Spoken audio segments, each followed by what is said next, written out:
श्री स्वामी समर्थ. वैशाली रेसिपीमध्ये आपलं स्वागत आहे. चला तर आज आपण बनवतो राजमा मसाला. त्यासाठी मी ते कढईमध्ये 1 मोठा चमचा तेल घालून घेतले, 3 मोठे कांदे, 4-5 लसणाच्या पाकळ्या आणि 10-12 काजू आणि 1 इंच आपला अद्रकचा तुकडा घेतला आहे आणि 2 मोठे टमॅटो आणि कोथिंबीर पण याच्यामध्ये आपण ॲड करून भाजून घेऊया. आणि हे वाटण थंड झाल्यावर आपण वाटून घेऊया.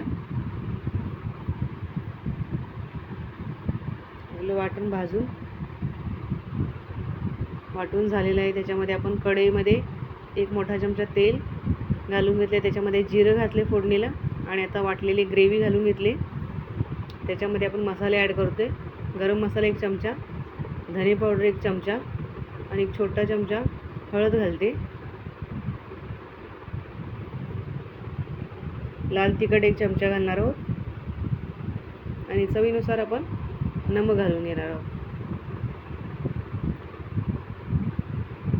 आणि इथे शिजवून घेतलेला एक आपण वाटीवर राजमा आहे भिजवून शिजवून घेतलेला, तर हा आपण त्याच्यामध्ये ॲड करतो आणि अर्धा ग्लास पाणी घालणार आहोत आपण, जास्त नाही, कारण आपण ग्रेव्ही जाडसर ठेवणार आहोत. तर कशी वाटली रेसिपी कमेंट करून सांगा. लाईक आणि सबस्क्राईब पण करा.